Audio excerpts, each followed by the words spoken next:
Hello, everyone. This is Gilbert Jalad. I'm talking to you here from Private Corporate Counsel headquarters in downtown. This is Tufts on Tax, where all your tax questions and answers are right here with Mr. T. Scott Tufts, the master when it comes to taxes and tax law. Hello, Scott. How are you? Good to be with you. Good to be with you, too. And I guess we're talking about an interesting topic today. What is it about taxes, and what topic are we talking about? So we're going to make sure that we're on top of what's coming, and that is dealing with the BOI reporting that starts next year, January 1, 2024. Beneficial ownership reporting, and we're going to talk about a case that has come out that our audience needs to know about. So those are the two things. But the essence is that the IRS has issued some FAQs on the BOI reporting, and we want our audience to kind of know some of what the IRS is, not the IRS, but the Financial Crimes Enforcement Network out of the Department of Treasury, what they're saying about the coming BOI reporting rule. Okay. So remember, we've talked about this in the past. The BOI reporting rule is beneficial ownership information. And what we've told everyone is that starting next year, you will be electronically reporting your company information and all beneficial owners. So, and what is a beneficial owner is a little bit surprising here. So this all arises from the Corporate Transparency Act. This is involving the Treasury Department's what we call FinCEN, or the Financial Crimes Enforcement Network. And here's what they say in the FAQ as to what they're doing, okay? So the question is, what is beneficial ownership information? And here's what they say. Beneficial ownership information refers to identifying information about the individuals who directly or indirectly own or control a company. Now, they then say on the FAQ, why are they doing this? Why is this needing to get done? And here's what they say. Very few states in the United States or territories require companies to disclose information about their beneficial owners. That means individuals who own or control the companies. This lack of transparency allows criminals, corrupt officials, and other bad actors to hide their identities and launder illicit funds through the United States using shell and front companies. This, in turn, hurts ordinary Americans because of the lack of transparency, results in an uneven playing field for honest and legitimate U.S. businesses. The inaccessibility of beneficial ownership information also makes it hard for law enforcement to track and prosecute criminal activity. So they point out that the Corporate Transparency Act that was enacted in 2021 with bipartisan support has now trying to get out in front of this information. And FinCEN, who's going to receive this information, is the part of the Treasury that's responsible for safeguarding financial system information and keep it from illicit use. So they're going to be disclosing this reported beneficial ownership information to other authorized government authorities, financial institutions, and other authorized users. So the collection of this information and sharing it with law enforcement, financial institutions, or other authorized users, FinCEN is going to make it harder for bad actors to hide or benefit from their ill-gotten gains. Companies that report beneficial ownership information will contribute to this goal. So, Gilbert, if you follow me, this is essentially if many folks look to not disclose who their owners are when they file their corporate information, they want to keep that private. What this is saying is that's all well and good, but as to what the Treasury Department needs to know, They need to know who's really behind the organization, whether you want to disclose it for purposes of the general public, right? You may not have to, but for purposes of telling them what they need to know, they're going to need to know. And so let me just give you a sense of how this is pretty significant. And there's one of the examples they give in the FAQ that I want to talk about. So they point out and they say, okay, so we're going to show you how this is going to work moving forward. And so they say, the FAQ that I'm looking at is FAQ number 9, and it gives some examples. And this is kind of helpful for folks to kind of understand how it works. And so they said in the example, they say the company that's got a report. So let's say right now you have a corporation, okay, and it's owned by 4 individuals who each own 25%. Got it? And shares of stock. And you have 4 other individuals who serve as the CEO, the CFO, the COO, and general counsel. Okay? None of those officers have any ownership. Got it? Under these rules, there will be 8 beneficial owners to report. 8 owners? 8.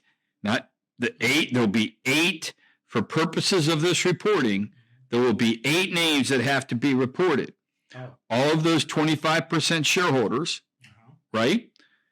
And the CEO, CFO, the COO, and general counsel. And they will all be treated as, quote, beneficial owners because they have control of the organization. And all 8 will be identified under this reporting.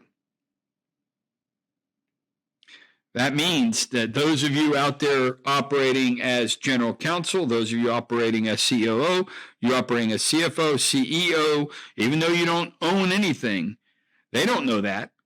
And so the idea here is that who's in control of the organization, they're looking for human beings with control. Basically, who runs it? Exactly.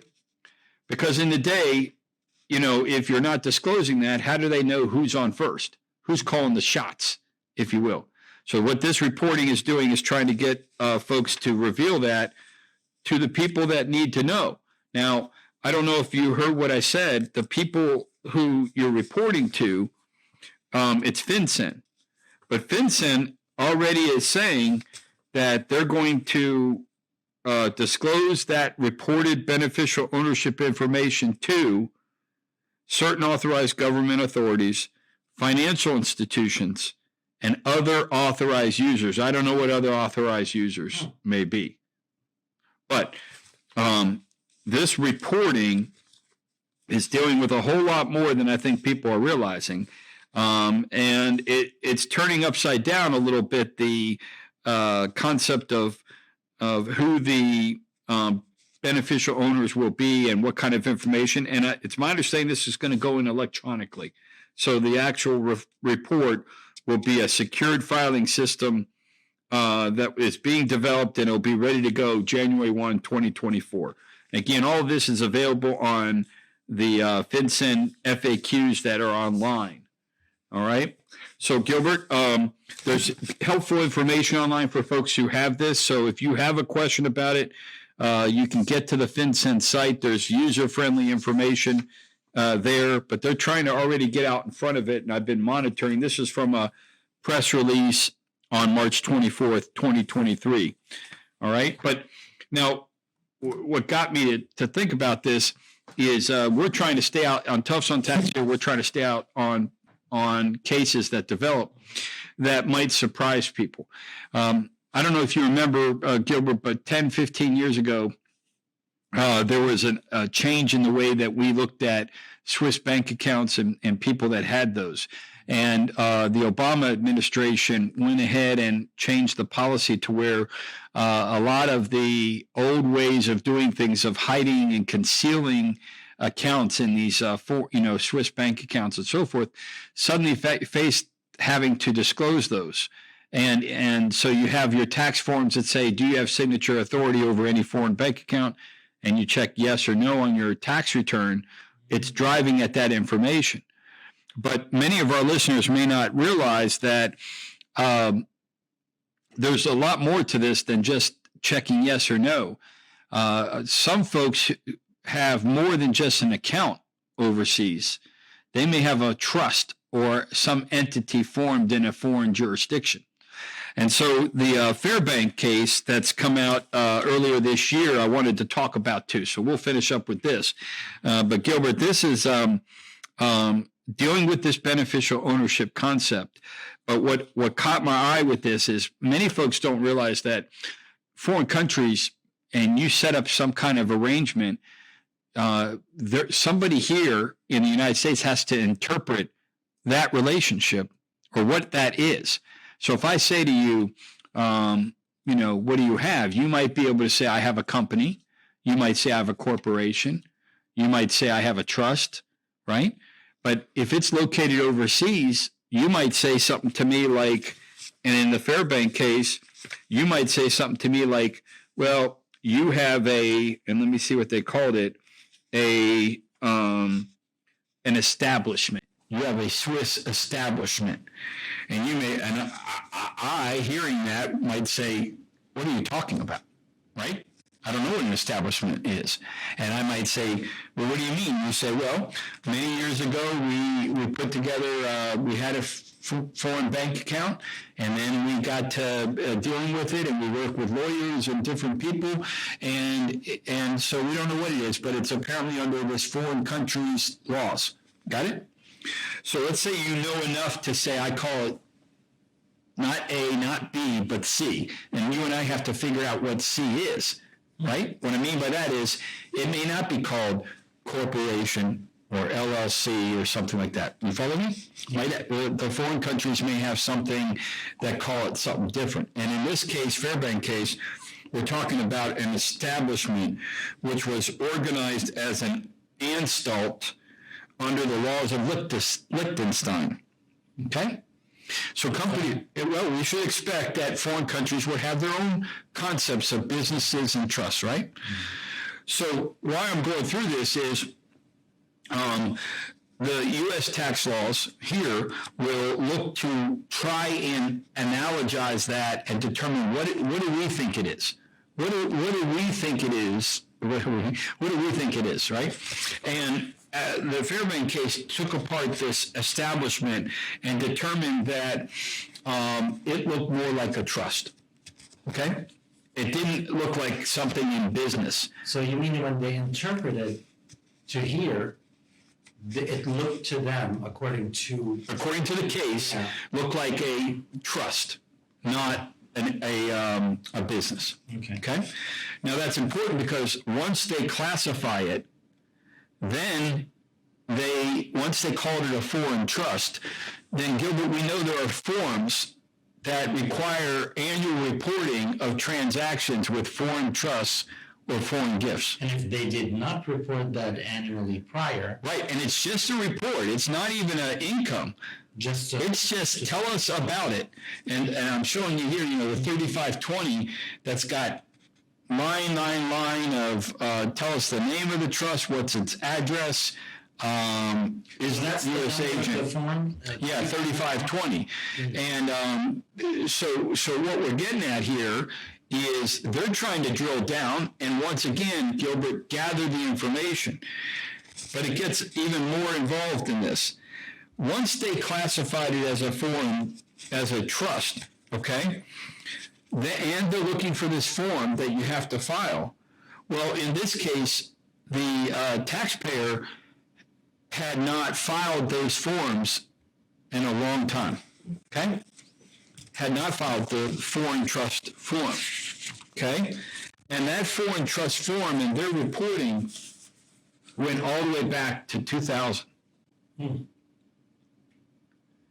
And what they determined, Gilbert, was that even though the tax return was filed, more than 3 years had expired, but they didn't put with their form 3520, IRS were able to open up those decades of years and get the income tax on the item. You know, in other words, audit them, open up those returns, and get the income out of those foreign accounts that was not reported. And how much do they owe the IRS? Well, it did not look to me, interesting enough in this case, even though they opened it up, you would expect it to be a huge amount.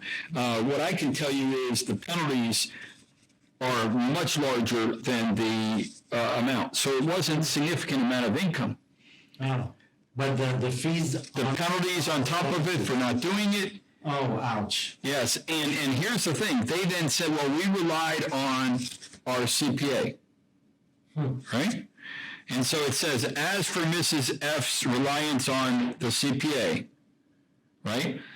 Taxpayer, you have not demonstrated that you have satisfied a certain test, which is that you're satisfied that the CPA was competent. So that's one part of the test. You have to rely on somebody that's competent, right? But they said, you have not provided us any evidence that you gave your CPA the necessary and accurate information to do it. And since the CPA didn't know about the foreign accounts, okay? How can they prove that, though? If he knew well, or not. What I'm saying is, well, what these accountants do is they use organizers, and they send out an organizer to you and say, and ask you a series of questions before you even get to working on your return. And one of those questions probably is going to be, do you have any foreign bank accounts or foreign trust? Oh, okay. And if you don't tell your accountant, then you're not going to be able to benefit from relying on that accountant. So you can only rely on somebody. You can't give professional advice unless you're given all the information, correct? Correct. So that's kind of the point.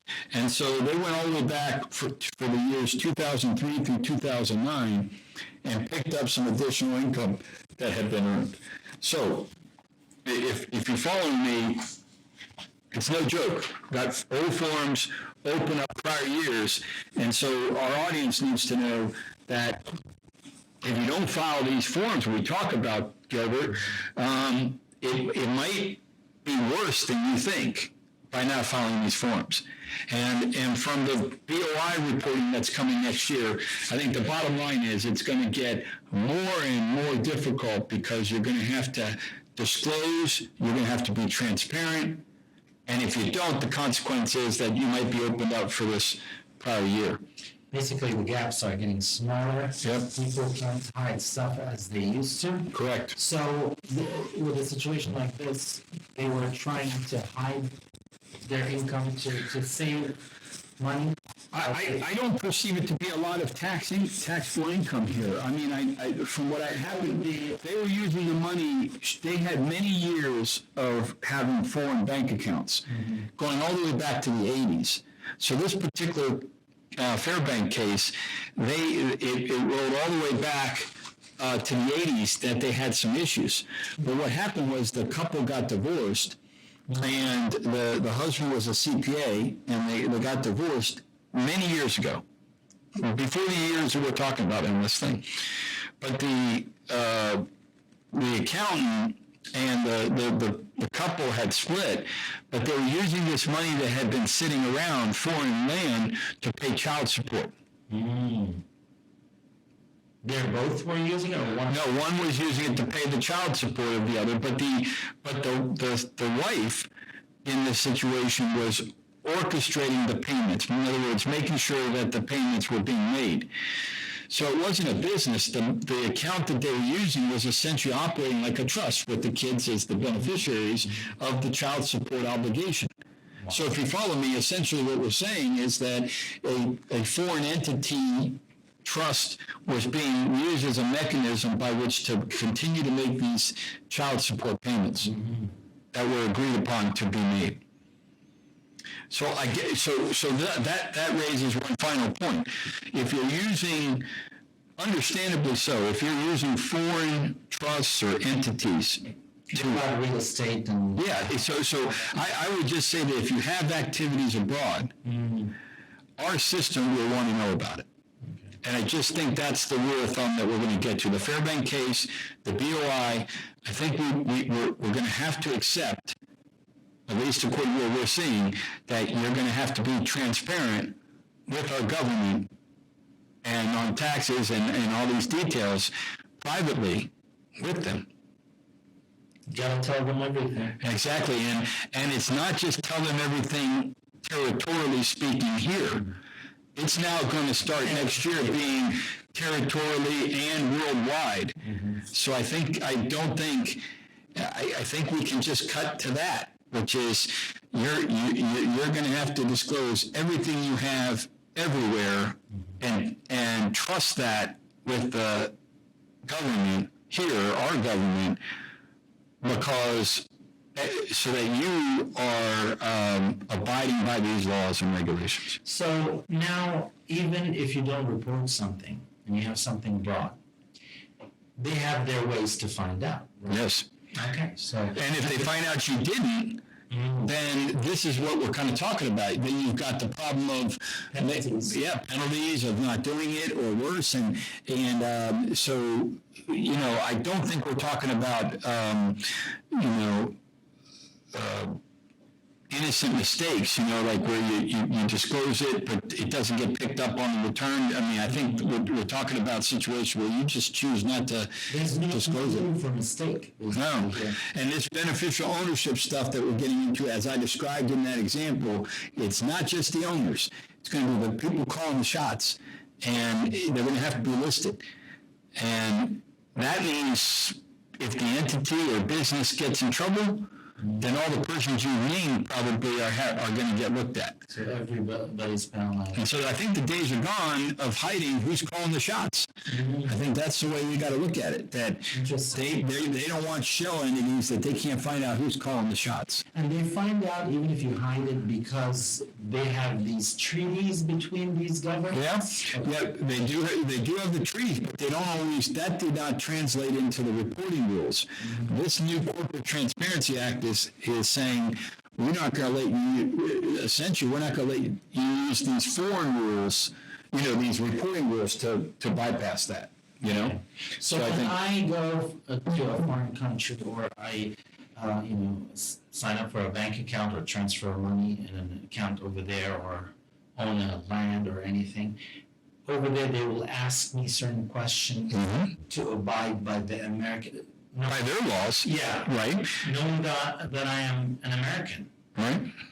They will have certain categories or criteria to follow and tell me to follow it because knowing that our government will follow up with that. Well, I'd say that's what you're talking about agreement with treaty or agreement of protocols.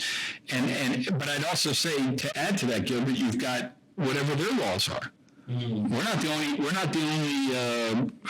laws that might have their own concerns. How are they attacking and pursuing money laundering, illicit transactions, and so forth? You have to deal with both now. Yeah. You have a foreign entity or trust or land, whatever, and then you have to abide by their rules. You have to make sure that we report and follow our... I think these rules, at the end of the day, are going to allow the Treasury Department to serve as the point person to more effectively identify who's calling the shots for an entity that shows up on the radar screen. Right? So I think that's what we're talking about here. If you've got an entity, the days are gone that you're not going to have to identify who's calling the shots. Or at least, a number of people, as in that example, there are at least 8 people that were, in the example. And remember, 25% owners who are not officers, and 4 officers who are not owners, all 8 are listed on that BOI report. So the days when are they trying to avoid also scams and of course, and they're worried about the shell companies. We've talked about a couple of cases in the past where the shell companies have been the real problem of hiding, concealing illicit activity. So as a policy, we certainly applaud that. But with this comes a whole new way of thinking in the big picture. And so our audience will expect to hear from us on future episodes where we'll get into this as the law comes closer. But right now, you've got to change your thinking as to what's coming, and understand that as you plan ahead, as you're planning for business and whatnot. Well, over the decades, these criminals, they force the governments to add more rules. I'd say as they get better, then maybe the government tries to get better too at catching them. It's endless competition. Well, and as they said, at least the purpose, at least their stated policy is, hey, ordinary people trying to just go about doing their business and be, straight up with what they're doing, they're not the worry in this. From what they're saying, Of course. but it still doesn't mean it's not going to be uncomfortable or a pain in the butt to have to deal with this. But it is. But that's why we're out in front of it trying to tell folks, here's what's coming, get ready. And so if you need to reach me, you can do so at stufts at pcc.law, stufts at pcc.law for any of your questions that you might have. And also you can call phone number at 877-647-7887.